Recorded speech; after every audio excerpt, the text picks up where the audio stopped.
Ibu Fit di sebelah lagi live jelek-jelekin Bu Fit. Ya nggak masalah, mau jelekin saya kek, mau apa kek, saya udah nggak peduli juga gitu. Buat saya membela satu orang Nikita Mirzani yang kalian tahu sendiri memang dia dijolimi sama geng sampah itu, buat saya ya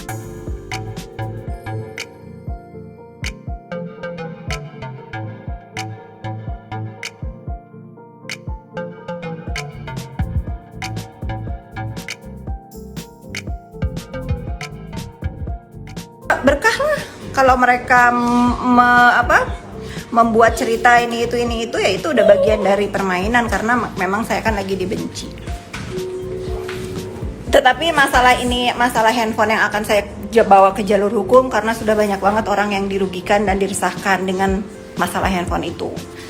Jadi kalau saya ditanya pendapat saya tentang tentang rumor-rumor yang ditimbulkan sama pembencinya Niki, saya emang nggak peduli.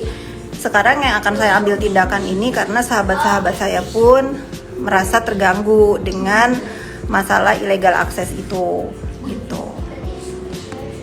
Setelah saya pikir-pikir, hari ini ada konferensi pers yang benar-benar bikin saya marah gara-gara handphone lagi. Mau nggak mau ini akan saya bawa ke jalur hukum. Di sini banyak bukti, banyak saksinya pada saat saya menyerahkan handphone itu, bahwa saya hanya bilang saya pinjamkan handphone ini sampai handphone dia ini selesai diperbaiki. Tiba-tiba ada di tangan orang lain. Namanya apa? 8 kan? Tanggapan Kochen gimana? Ya tanggapan dia sudah gede, sudah cakap. Sudah hari ini saya tanya terakhir kalinya, ya sudah besar, sudah cakap hukum, ya dia semua perbuatan ada akibatnya.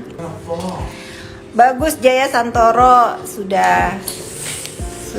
Oke, let's go. Kalau saya sudah bertindak, artinya saya sudah pikirkan matang-matang apa resikonya, apa dampaknya, bagaimana ke depannya, gitu ya. Yeah. Itu aja sih. Saya nggak mau banyak komentar di sini. Saya warga negara Indonesia. Saya berhak juga, terutama untuk anak-anak saya yang di sebelah ini juga dia perlu keadilan untuk ibunya. Jadi kalau saya biarkan seolah-olah saya itu nggak punya nyali untuk membela nama dan martabat keluarga saya. Apa nggak sebaiknya dipanggil? Saya sudah tidak ada tenaga lagi untuk berbicara atau untuk mendamaikan anaknya dengan bapaknya karena 2012 sampai hari ini 2021 hampir 10 tahun saya sudah cukup bersabar untuk mendamaikan. Semua perasaan saya korbankan, bahkan anak saya pun saya korbankan untuk kedamaian suami saya dan anaknya. Oh, nice.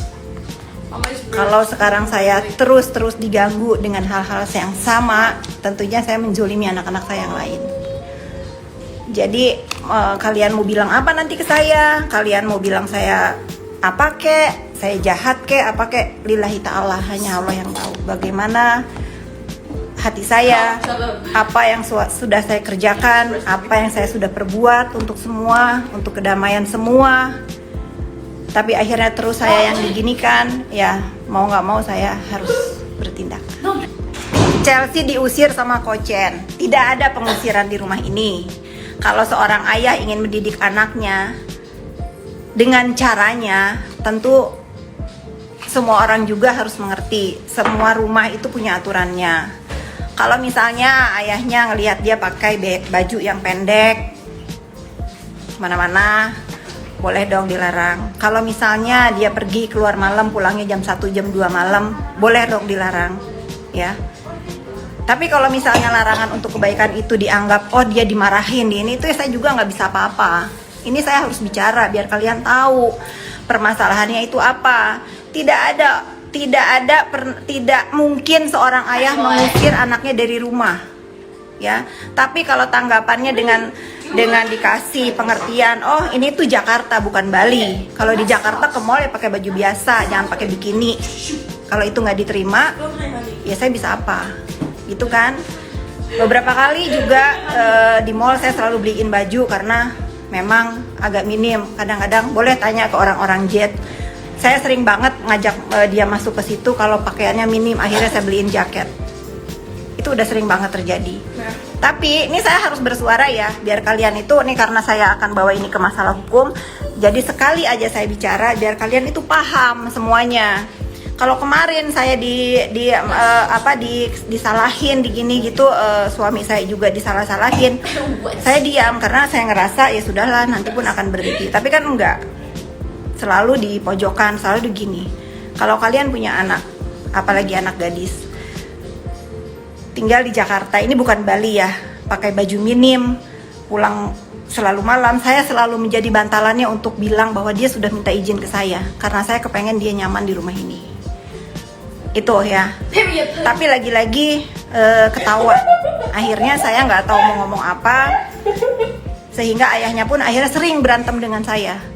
Pada saat anak itu ada di rumah ini, 99% kalau saya berantem sama suami saya itu hanya membela dia.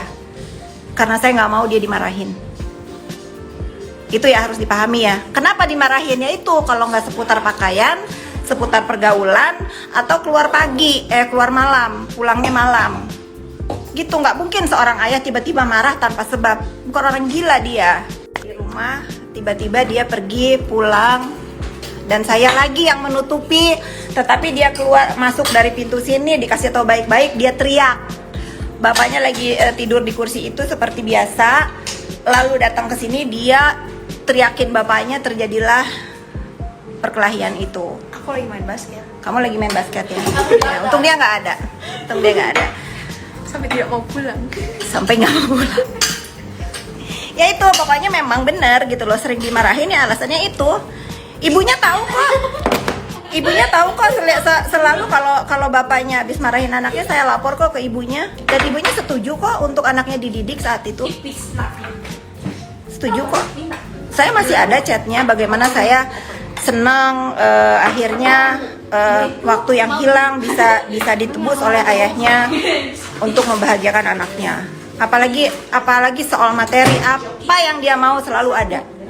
Tapi lagi-lagi kalau dia tinggal di rumah ini, ya harus ikutin aturan yang ada di rumah ini gitu. Naira anak pertama saya, Keira anak kedua, Renzo anak laki-laki satu-satunya. Rinso. Oh my god, I love Rinso and Sunlight. Oke, udah maghrib ya.